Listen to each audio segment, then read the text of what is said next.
नमस्कार, जय माता दी। मैं हूं आपका दोस्त होस्ट ए कुमार। हम इस वीडियो में जानेंगे परजीवी के बारे में, जिसे अंग्रेजी में पैरासाइट कहते हैं। तो आप समझ लीजिए, परजीवी जीव यानी पैरासाइट ऑर्गेनिज्म वो जीव होते हैं जो अपने भरण पोषण एवं सुरक्षा के लिए दूसरे जीवों पर आश्रित होते हैं। ये जीव दूसरे जीवों के रक्त एवं मांस से अपना पेट भरते हैं और उन्हीं जीवों के शरीर पर अंडे देते हैं और अपनी संख्या को बढ़ाते हैं। परजीवी यानी पैरासाइट कहलाते हैं। यहाँ तक कि कुछ पादप जगत के पौधे भी परजीवी की श्रेणी में आते हैं, जैसे अमरबेल, जिसके बारे में हम आगे बात करने वाले हैं। परजीवी होस्ट जीवों यानी पैरासाइट होस्ट ऑर्गेनिज्म के बिना जीवित नहीं रह सकते हैं और ना ही वृद्धि कर सकते हैं। यानी कि जो परजीवी यानी पैरासाइट होते हैं, इन्हें किसी जीव के शरीर की आवश्यकता होती है जिससे यह पोषक तत्व प्राप्त कर सकें और अपनी संख्या को बढ़ा सकें। और यही बात पौधों में भी लागू होती है। परजीवी की कई किस्में होती हैं। परजीवी कोई बीमारी नहीं है, लेकिन ये बीमारियों का कारण बन सकते हैं, यानी ये परजीवी संक्रमण का कारण बनते हैं। सामान्यतः परजीवी दो प्रकार के होते हैं। नंबर 1 पर है बाह्य परजीवी, जिसे अंग्रेजी में एक्टोपैरासाइट कहते हैं। नंबर 2 पर है अंतः परजीवी, जिसे अंग्रेजी में इंडोपैरासाइट कहते हैं। बाह्य परजीवी और अंतः परजीवी के बारे में बात करने से पहले हम परजीवी पौधों के बारे में समझ लेते हैं।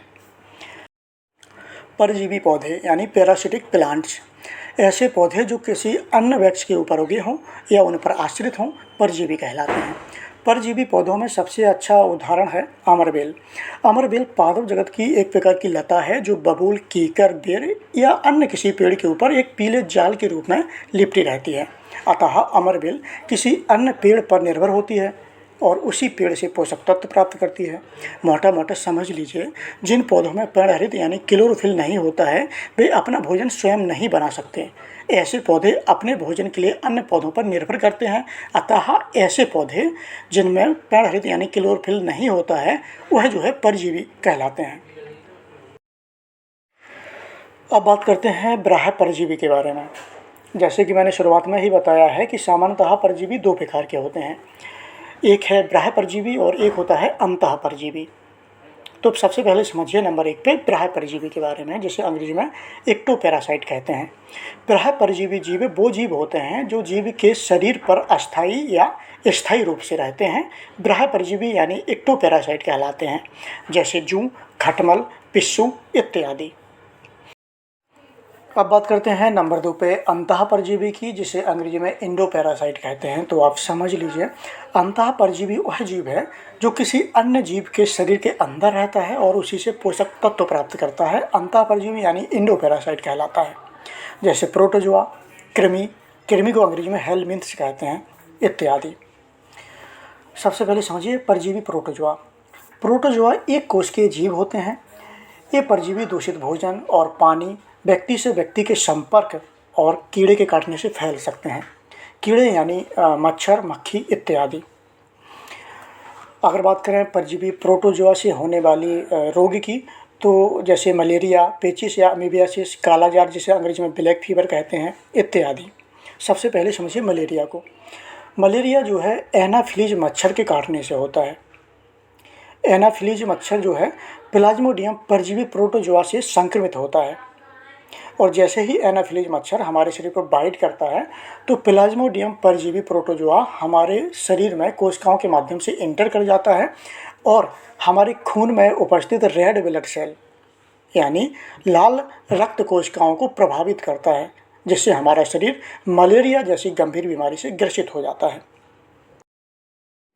अगर बात करें पेचिस या अमीबियासिस रोग की, तो यह रोग एंट अमीबा हिस्टोलिटिका परजीवी प्रोटोजोआ के द्वारा होता है।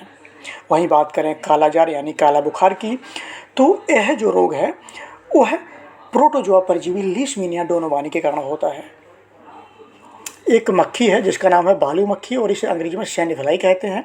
यह मक्खी प्रोटोजोआ परजीवी लीशमीनिया डोनोवानी से संक्रमित होती है, और जब यह मक्खी किसी व्यक्ति को बाइट करती है, तो परजीवी लीशमीनिया डोनोवानी कोशिकाओं के माध्यम से ब्लड में इंटर कर जाता है और ब्लड में उपस्थित वाइट ब्लड सेल को प्रभावित करता है, जिससे व्यक्ति का शरीर जो है काला बुखार यानी काला जार से प्रभावित हो जाता है, संक्रमित हो जाता है।